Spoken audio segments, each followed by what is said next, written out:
Welcome to the Timeless Tales Library, your haven where each story unfolds like a soft blanket around weary souls. I'm Oliver, here to shepherd you through tonight's calming narrative, a tale woven to still your racing thoughts and carry you tenderly into dreams. The Timeless Tales Library flourishes because of cherished listeners like you. If you've discovered peace within these walls, please subscribe and help us continue nurturing these restful journeys. As you nestle into comfort, leave a comment sharing where you're listening from across our beautiful world tonight, and whisper to me a destination where you'd love a story to sweep you away, perhaps the misty highlands of Scotland, a starlit oasis in the Sahara, the floating markets of Thailand, or a hidden monastery in the Himalayas. Your wandering hearts fuel the magic that keeps our treasured library alive and glowing. This story is about a stormy Thanksgiving evening in the enchanting Hansel and Gretel's bakery, a glowing sanctuary filled with the comforting scents of warm bread, spiced pumpkin tarts, and steaming mulled cider. As rain drums against the windows, classic literary characters, including Hansel and Gretel, seek refuge, drawn by the bakery's promise of warmth and its special Thanksgiving treats. Through soft conversations, shared memories, and the soothing ambiance of a crackling fire, flickering lanterns, and plush corners, the bakery weaves a spell of peace and gratitude, wrapping each visitor in a sense of belonging as the storm rages outside. Now, close your eyes and allow your body to settle.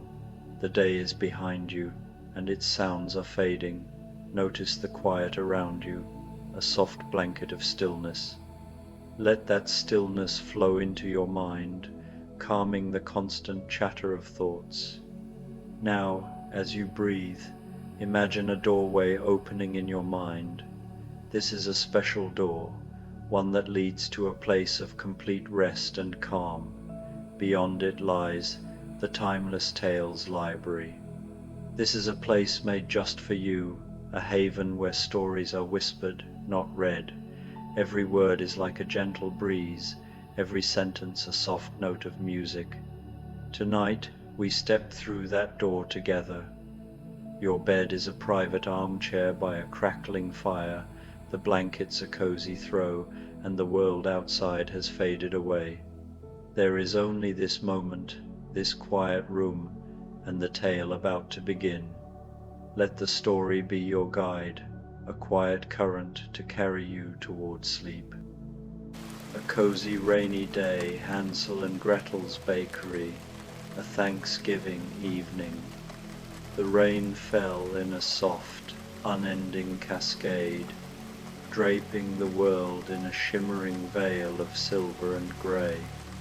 It was a stormy Thanksgiving evening, the kind where the wind sang low, melancholic hymns through the bare, trembling branches of ancient oaks, and the cobblestone streets gleamed like polished moonstones beneath the flickering glow of wrought iron lampposts.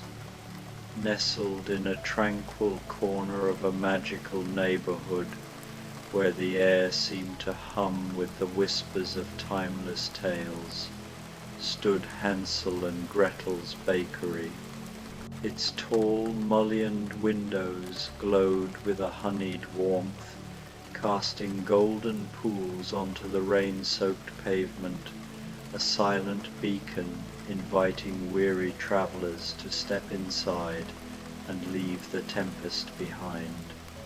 The bakery was a living sanctuary, its weathered stone walls etched with the gentle scars of centuries, as if they had stood through countless seasons, gathering stories like a fireside bard collects embers.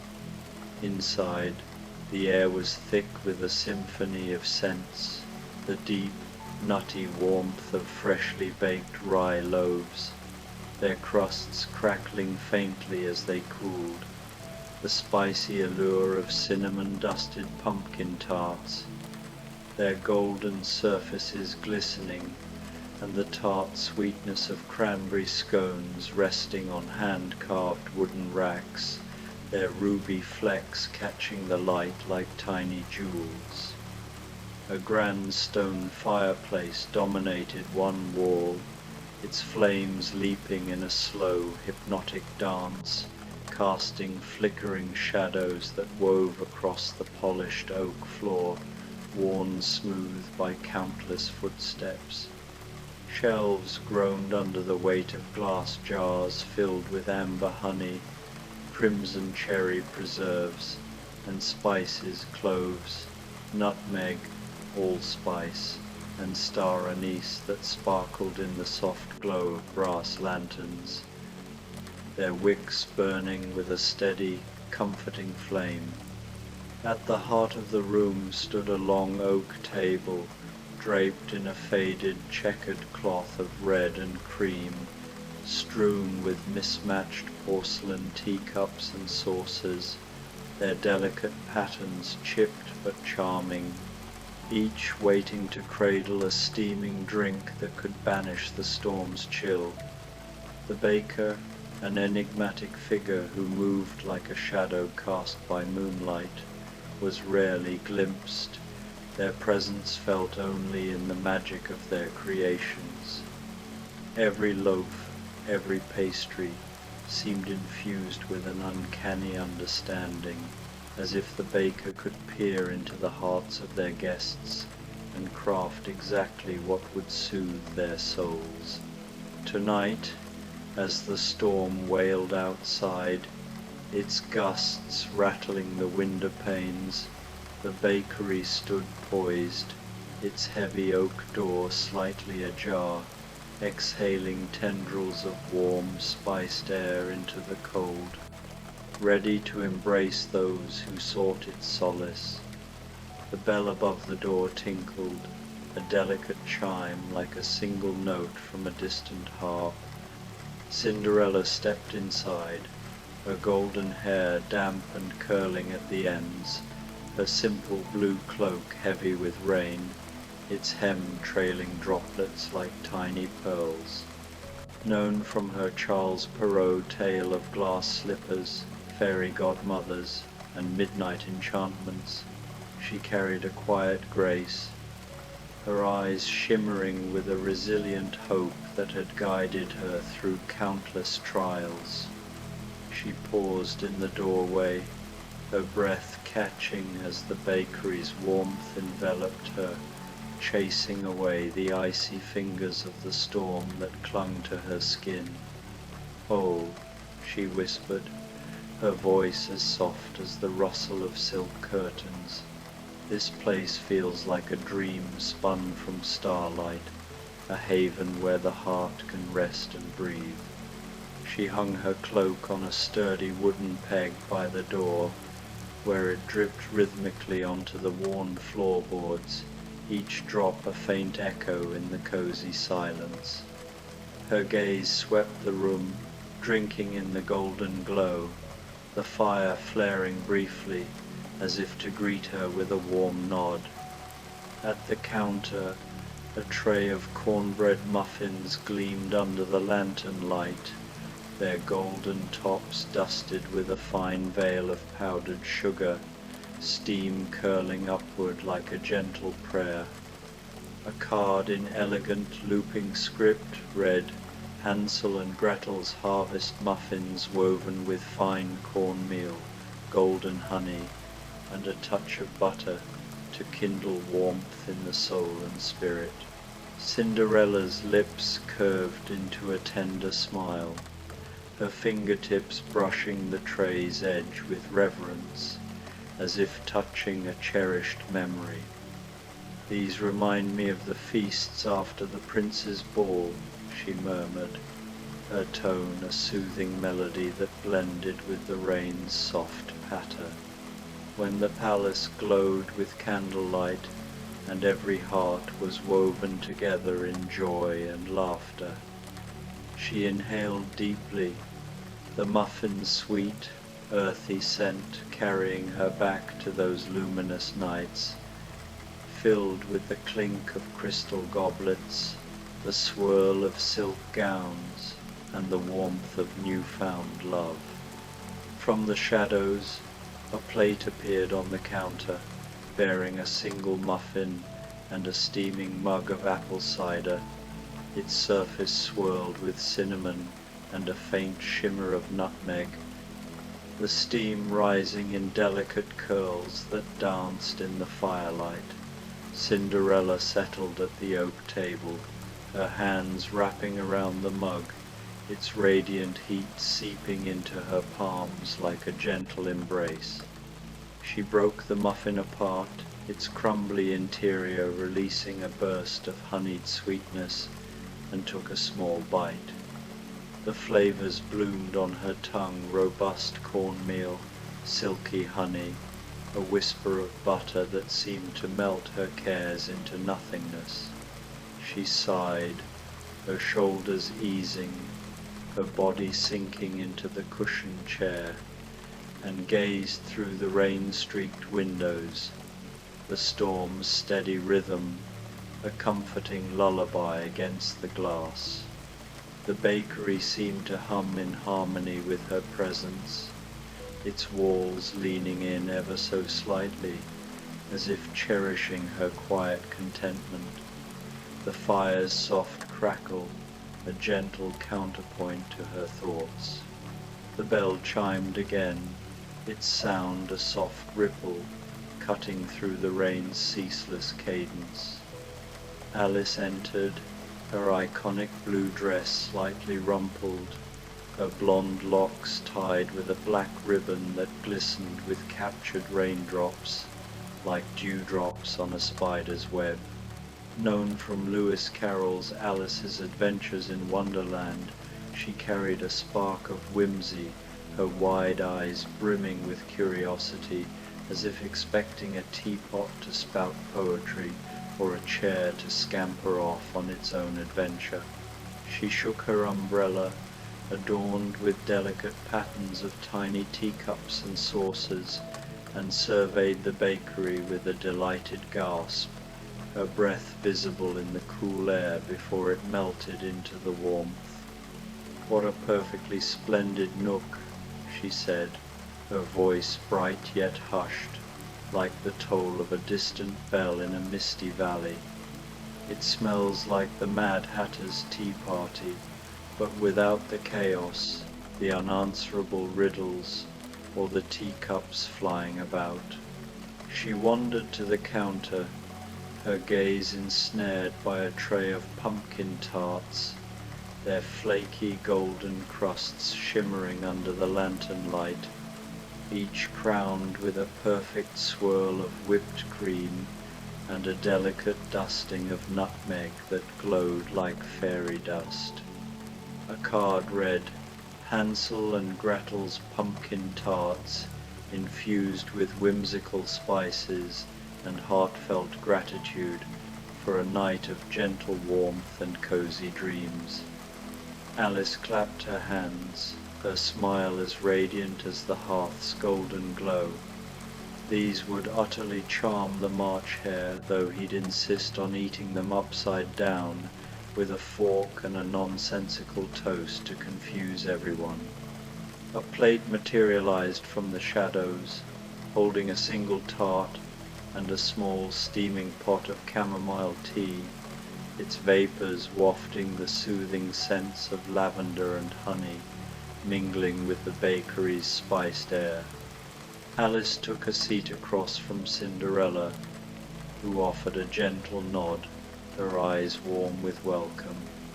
"I'm Alice," she said, her tone warm and inquisitive, "from Wonderland, though its tales seem to wander far and wide, like dandelion seeds on the wind." "Cinderella," came the reply, her voice a melodic whisper, soft as a lullaby. "Your adventures sound like a tapestry woven from pure imagination."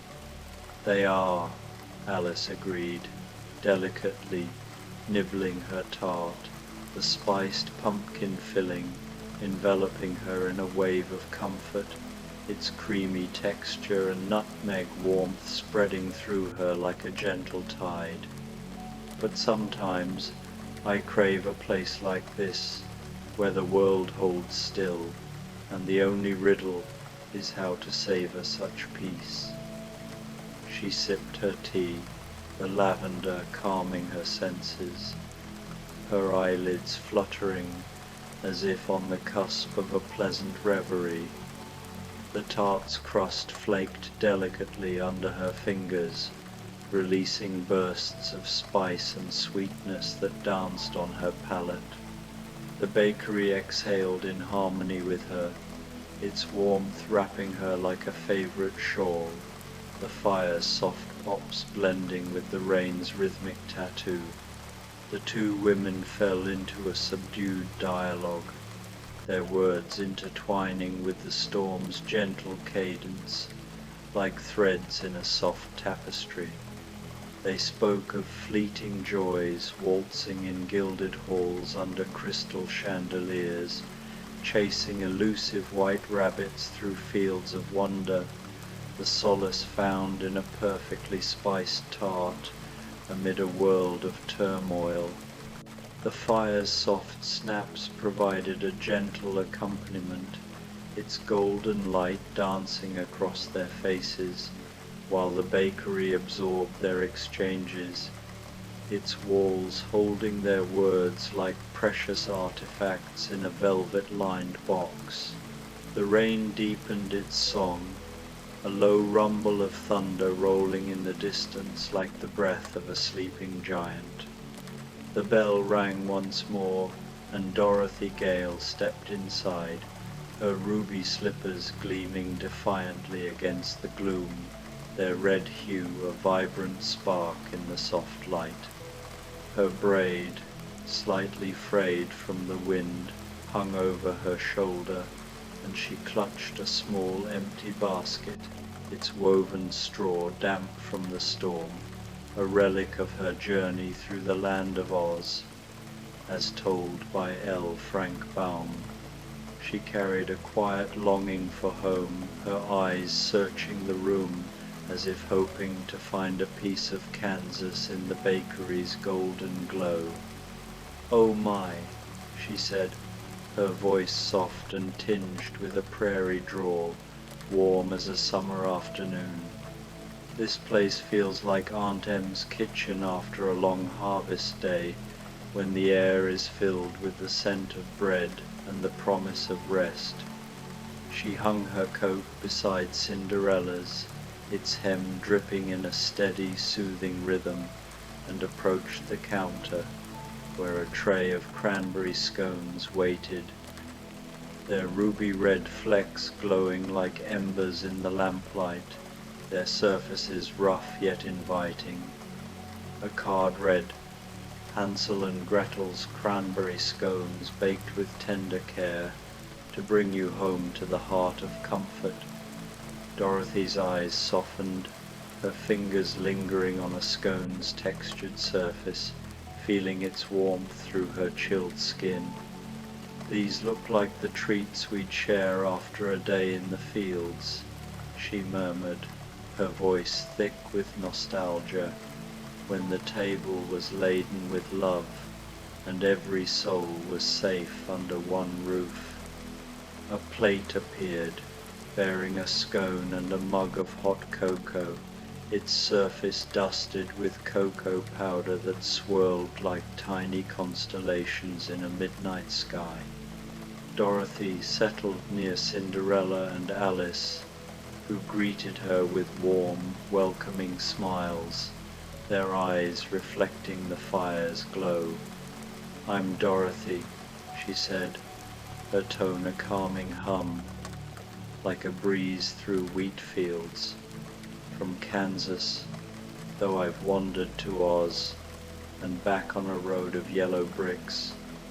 "Pleased to make your acquaintance," Alice replied, her tart half-eaten, her curiosity alight like a spark.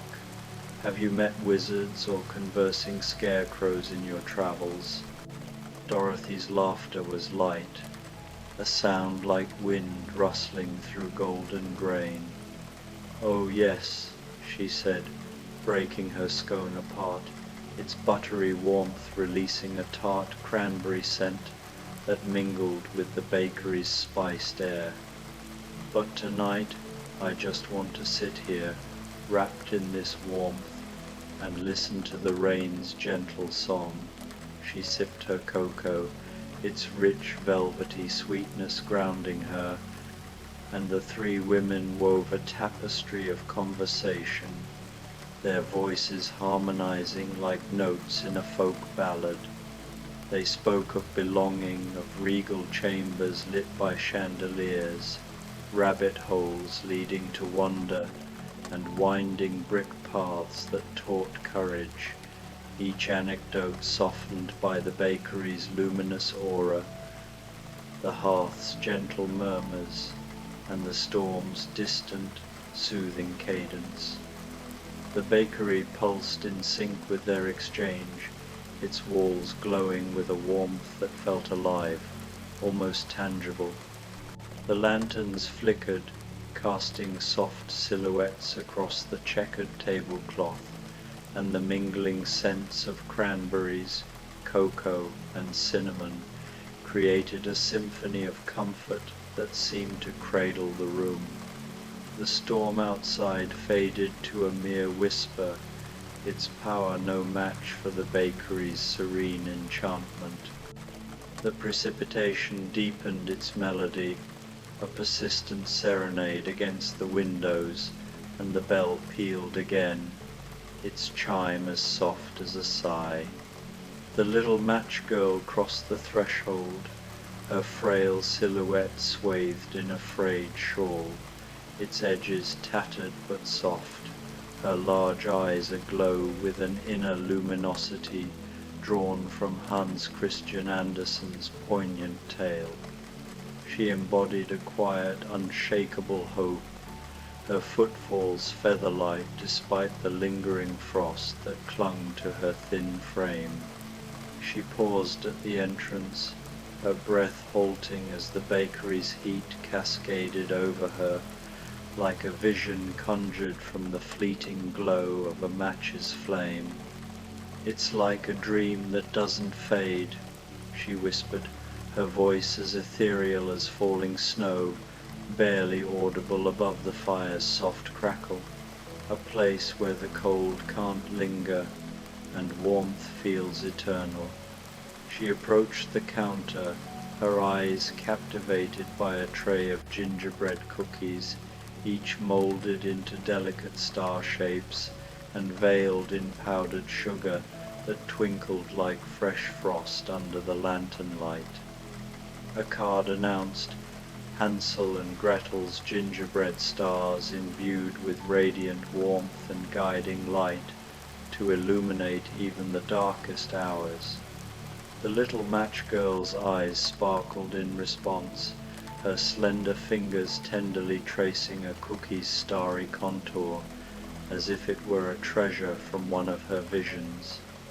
"These echo the celestial lights I saw in my dreams," she confided softly, her words carrying the weight of a prayer, when solace seemed but a spark away.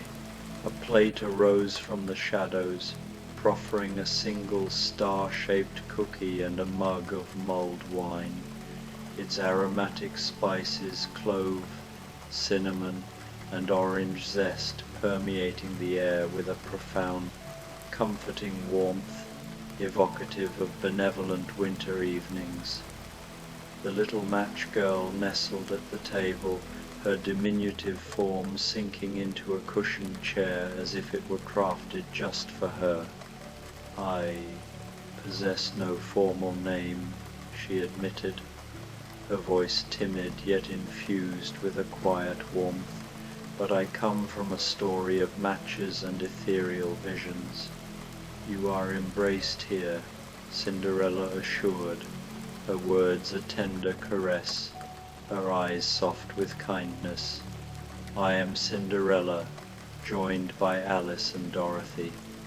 The little match girl beamed, her cookie disintegrating delicately as she nibbled, its zesty ginger and sweet sugar diffusing through her like the first rays of dawn breaking over a frozen horizon. "My gratitude knows no bounds," she murmured, her gaze shimmering with unspoken thanks. "This is the most nurturing abode I've ever known." The women exchanged morsels of their treats, their dialogues languid and sincere, each recounting a filament in the night's tranquil weave. They pondered their dreams of transformative glass slippers, labyrinthine descents into wonder, valiant quests along golden roads, and luminous visions born from a match's fleeting glow. The bakery cradled their narratives, its blaze projecting amber hues upon their visages, its walls resonating with the enchantment of their shared moments, the air heavy with the mingled scents of ginger, cider, and gratitude. The bell resonated once more, its chime a gentle echo through the storm's fading song, heralding Ebenezer Scrooge's arrival. His long, dark coat dripped rivulets onto the floor, but his face, softened by the redemptive lessons of Charles Dickens's A Christmas Carol, glowed with a warmth that rivaled the hearth. No longer the miser of old, he was a man transformed, his eyes radiant with gratitude and a quiet, hard-won joy. He carried a small, neatly wrapped parcel, perhaps a gift for another, and his smile was as luminous as the bakery's fire, a beacon piercing the gloom of the storm. "What a magnificent retreat," he proclaimed, his voice rich and cordial, like the smouldering coals of a well-tended hearth. "It carries the essence of all the Christmases I've grown to treasure, and perhaps something even deeper, a sense of belonging." He advanced to the counter, where a tray of pecan pies enticed, their amber crusts embedded with glossy nuts, their centers opulent with the deep, caramelized sweetness of molasses and a subtle trace of bourbon spice. A card declared, "Hansel and Gretel's pecan pies forged with profound gratitude for renewed opportunities and cherished bonds." Scrooge chortled, the sound warm and resonant, like the jingle of festive sleigh bells. "These summon recollections of the feasts I shared with the Cratchit family," he reminisced, his inflection laden with tender memory, "when I learned the true meaning of generosity in the warmth of a shared table." A plate surfaced from the shadows, delivering a generous slice of pie and a mug of spiced tea, its vapors coiling upward like memories of winters past, scented with cardamom and orange peel. Scrooge assumed his place at the table, inclining his head to the gathering with a cordiality that seemed to light the room. "I am Ebenezer Scrooge," he introduced, his timbre mild and inviting, once a soul of frigid disposition, but now I arrived to share warmth and heartfelt thanks. "Cinderella," the golden-haired woman responded, her expression open and welcoming, accompanied by Alice, Dorothy, and... She paused, her gaze resting gently on the little match girl. "I am merely myself," the girl replied faintly, her cookie now reduced to a scattering of starry crumbs on her plate, her mulled wine warming her hands. "You are all esteemed here," Scrooge affirmed, his eyes crinkling with benevolence, his smile as warm as the tea he sipped. He sampled his pie, its saccharine, nutty richness grounding him, the bourbon's subtle warmth spreading through his chest like a glowing ember. He exhaled a profound sigh of fulfillment, the sound blending with the fire's soft crackle. This embodies the very spirit of Thanksgiving, does it not? To convene, to partake, to express thanks for the fortunes we share. The ensemble nodded, their voices merging in a subdued hum, like the rain's gentle murmur outside. They contemplated themes of redemption, of journeys that had led them to this moment, of the unadorned delight found in a hearty slice of pie or a delicate starry cookie. The bakery vibrated with their discourse, its walls luminous with a vitality that pulsed like a heartbeat, its blaze etching golden silhouettes that danced across their faces in a gentle, lulling rhythm.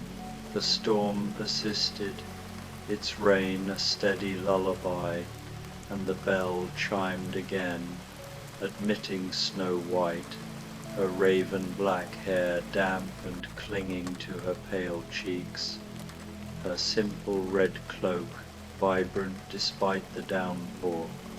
From the Brothers Grimm's fairy tale of mirrors, dwarves, and poisoned apples, she radiated a pure-hearted innocence, her eyes sparkling with a quiet wonder that seemed to light the room. She shook the rain from her cloak, her movements graceful, and inhaled deeply, her face blooming with a joyful smile as the bakery's aromas enveloped her. "This place is like a fairy tale spun from kindness," she said, her voice sweet and melodic, like a bird's song on a spring morning, clear and bright, warm and full of magic, without any wicked queens or thorny forests to fear.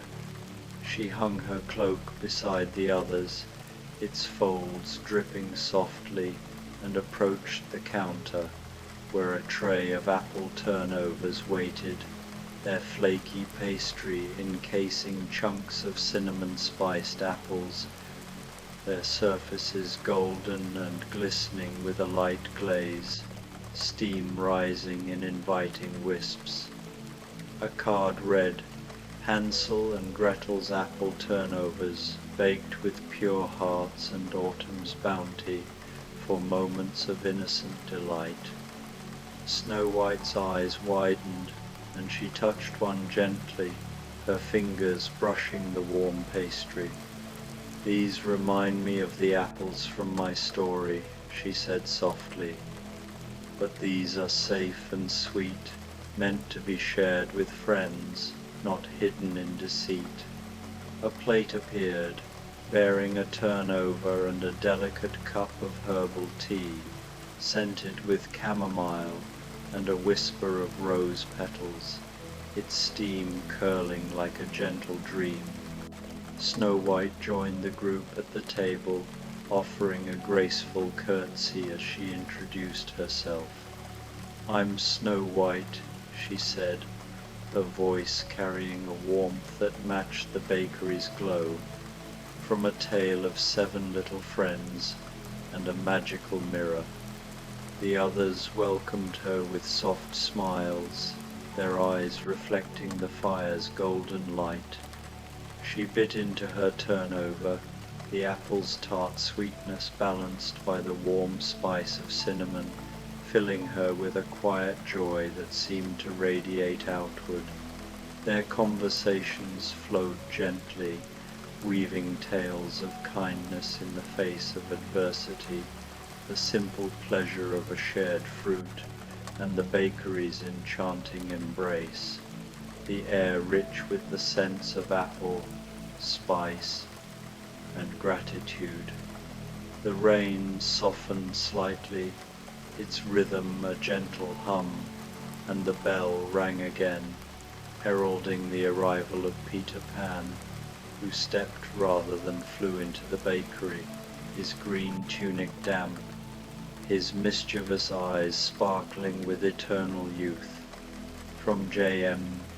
Barrie's Peter and Wendy, he was the boy who never grew up, known for his adventures in Neverland. But tonight he sought the comfort of stillness.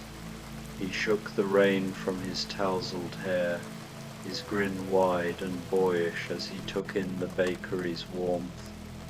Second star to the right, and straight on till morning, but this is better than any island in Neverland, he said, his voice light and playful like the chime of distant bells. No crocodiles ticking with clocks, no pirates, just warmth and the promise of something sweet. At the counter, a tray of fairy cakes caught his eye, their delicate surfaces dusted with powdered sugar that shimmered like pixie dust, each adorned with a tiny candied violet. A card read, Hansel and Gretel's fairy cakes sprinkled with pixie dust and wonder for eternal moments of joy. Peter laughed, a sound like the rustle of leaves in a playful breeze. These are like the cakes we'd have in Neverland, but without the fights over who gets the last one. A plate appeared with a fairy cake and a tall glass of cold milk, its surface frothy and inviting. Peter plopped down at the table, introducing himself with a flourish. Peter Pan, the boy who wouldn't grow up, he said, his grin infectious. He nibbled his cake, its light, buttery sweetness lifting his spirits, the candied violet adding a floral note that made him sigh with delight. The group listened as he shared tales of flight over starry skies and battles with pirates, their smiles dreamy, the bakery's warmth softening his adventurous spirit into something calm and content. The storm's song grew quieter, and the bell chimed once more, admitting Tom Sawyer, his straw hat, soggy and tilted at a rakish angle, his freckled face beaming with a roguish charm. From Mark Twain's The Adventures of Tom Sawyer, he was a lad of mischief and heart, known for his escapades along the Mississippi, but tonight he sought the comfort of companionship.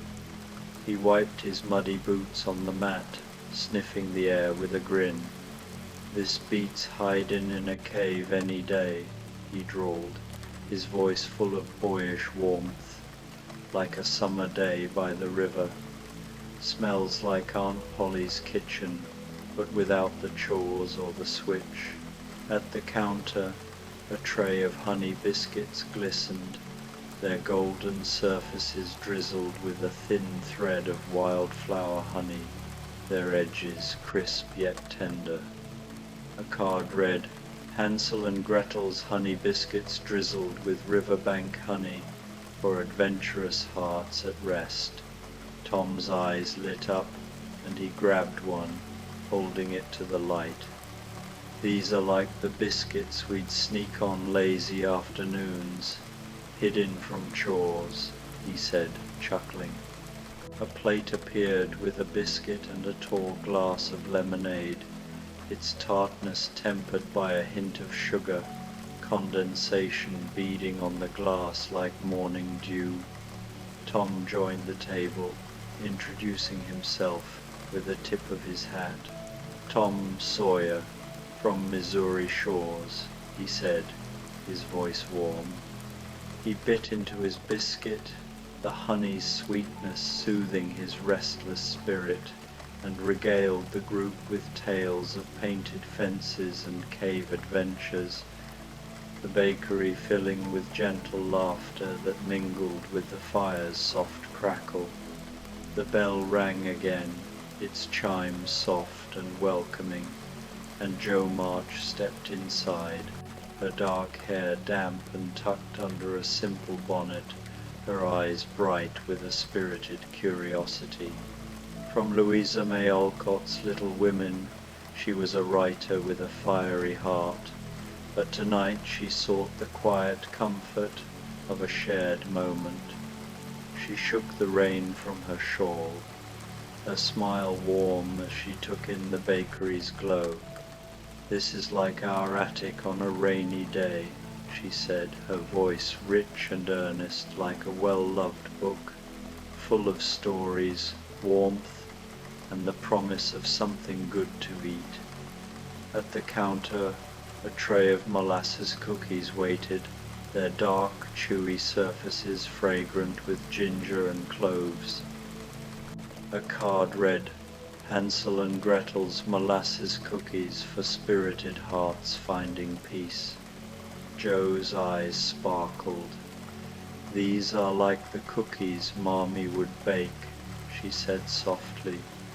A plate with a cookie and a mug of black tea appeared, its steam carrying a hint of bergamot. Joe joined the group, introducing herself, and her cookie's spicy warmth grounded her as she shared tales of sisterhood and scribbled dreams, the group nodding in quiet appreciation. The rain grew gentler, and the bell chimed once more, admitting Dr. John Watson, his tweed coat damp, his steady eyes kind but weary from his adventures with Sherlock Holmes as told by Arthur Conan Doyle. He carried a quiet thoughtfulness, seeking solace from the storm. "This is a far cry from Baker Street's bustle," he said, his voice calm and measured, like a steady heartbeat.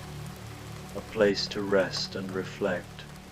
A tray of maple scones, glazed with a golden sheen, bore a card, "Hansel and Gretel's maple scones for thoughtful souls." Watson smiled, like breakfasts in quieter times. With a scone and coffee he joined, sharing tales of observation and loyalty, the bakery's warmth easing his mind. The bell rang one final time, and Hansel and Gretel, the bakery's namesakes, arrived hand in hand, their clothes damp but their spirits bright. From the brothers Grimm's Hansel and Gretel, Hansel was sturdy and brave, Gretel clever and nurturing. "Our bakery," Hansel said proudly, his voice steady, "a place we dreamed of after the witch's house." Gretel nodded, "Safe, warm, ours. Candy cane cookies." Hansel and Gretel's candy cane cookies for brave hearts appeared, their peppermint scent sharp and sweet. They joined, their cookies sparking memories of courage, the group smiling warmly. As night deepened, the storm faded to a drizzle, the rains whisper a soft lullaby. The bakery glowed, its table scattered with crumbs, the air rich with spices, honey, and gratitude. Cinderella sighed. "Home," Alice mused, "softer than Wonderland."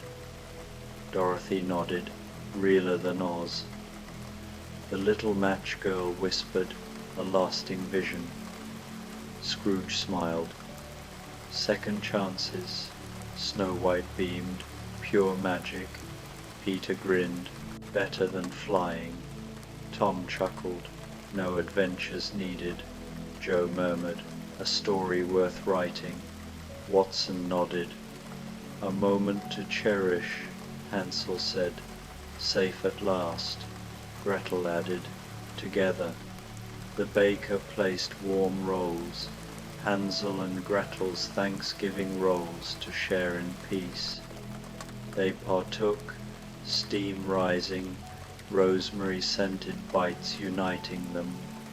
The fire glowed, rain whispered, bakery breathed. They settled books, armchairs, blankets as stars emerged. The bakery, content held them close, their hearts full, drifting to sleep in a haven of gratitude.